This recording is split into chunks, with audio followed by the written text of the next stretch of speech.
जय हिंद, नमस्कार दोस्तों। एक बार फिर से आपका स्वागत है हमारे चैनल डिफेंस यूनिक पॉइंट में। दोस्तों, हम एक बार फिर से चर्चा करेंगे बांग्लादेश और भारत के बीच रिश्तों को लेकर क्या स्थिति बनी हुई है। इसी सभी बिंदुओं पे हम चर्चा करेंगे, तो आप हमारे साथ वीडियो के अंत तक बने रहें।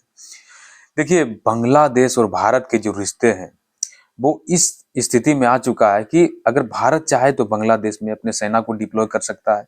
अगर भारत चाहे तो उनके सीमाओं पे दबाव बनाने के लिए वहां पे एक दो फाइटर जेट को डिप्लॉय कर दे, अपने टैंकों को बांग्लादेश की सीमाओं पे मोड़ दे।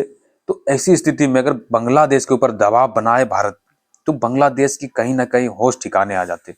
लेकिन क्या हमारी सरकार कर क्या रही है, ये हम सोचने के लिए मजबूर हो जाते हैं कि एक छोटा सा देश भारत को आग दिखा रहा है।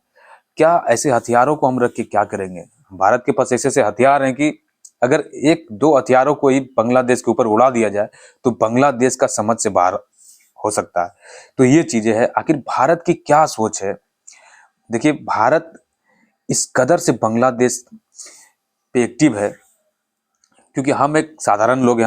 हम लोग तो इतना समझ नहीं सकते हैं कि भारत की क्या सोच रही होगी, हमारे खुफिया इंटेलिजेंस विभाग की क्या सोच रही होगी।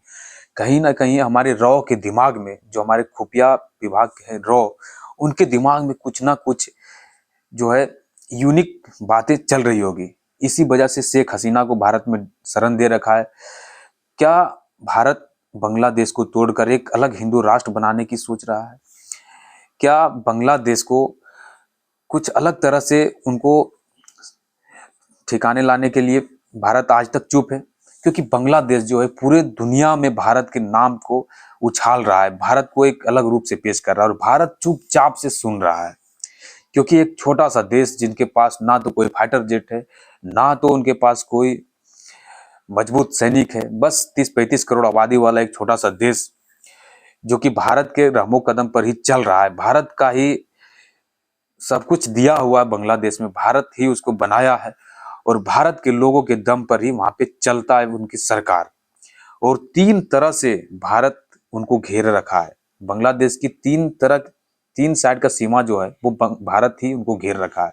अगर वो भारत चाह ले तो उसको उड़ने तक नहीं दे सकता है, क्योंकि उसको समुंदर लांघते हुए जाने में उतना हैसियत उनका है नहीं कि वो समुंदर को लांघ कर किसी दूसरे देश के लिए उड़ान भर सके। वो भारत के बॉर्डर को ही लांघ कर किसी दूसरे देश में जा सकता। ऐसी स्थिति में अगर बांग्लादेश भारत को आंखें दिखा रहा है तो क्या भारत चुपचाप क्यों बैठा है? ये सभी सोच रहे होंगे, भारत के सभी लोग ये सोच रहे होंगे कि आखिर क्यों बांग्लादेश को भारत खुला छोड़ रहा है, भारत के रामो कदम पर चलने वाला बांग्लादेश क्यों भारत को आंखें दिखा रहा है। लेकिन दोस्तों देखिए, बांग्लादेश वहां पे देखिए मुद्दा क्या बना है। आप शुरू से अगर देख रहे होंगे बांग्लादेश की हालातों को, तो आप समझिएगा कि बांग्लादेश में जो स्थिति बनी है वो हिंदू मुस्लिम धर्म को लेकर नहीं बना है। वहां की जो स्थिति बनी है वो आरक्षण को लेकर बना।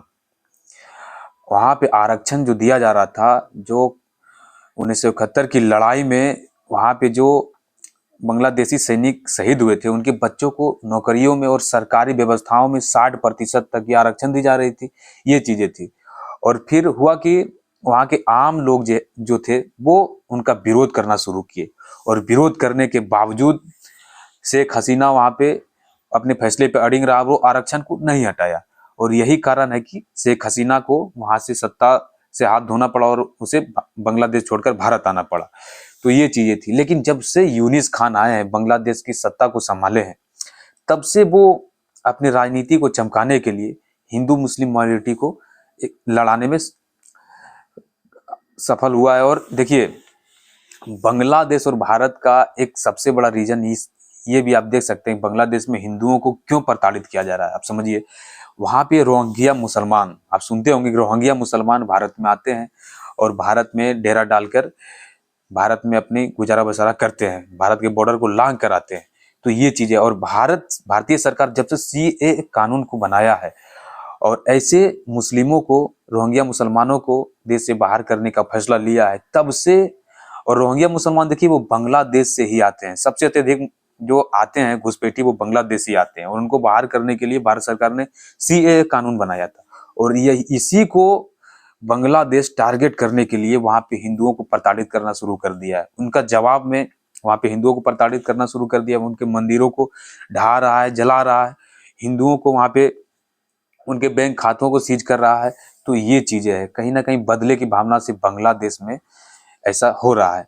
और एक चीज और समझिए, देखिए यूनिस खान, इस शख्स को नोबेल पुरस्कार से नवाजा गया है और ये शख्स ही बांग्लादेश में अभी पूरा वहां पे सत्ता को चला रहा है। यूनिस खान, देखिए यूनिस खान नोबेल पुरस्कार पाए हैं और उसका कारण, यूनिस खान को नोबेल पुरस्कार देने का कारण ये बना था कि वो शिक्षा को और गरीबी रूपरेखा से लोगों को गुजारा बसारा करने के लिए उन पे बहुत सारा उन्होंने काम किया, जिसको देखते हुए इसे नोबेल पुरस्कार से सम्मानित किया गया था। और नोबेल पुरस्कार दुनिया का सर्वश्रेष्ठ पुरस्कारों में से एक है और वो शख्स मानवता को दरकिनार करते हुए आज अपनी राजनीति को चमकाने में जुटा हुआ है।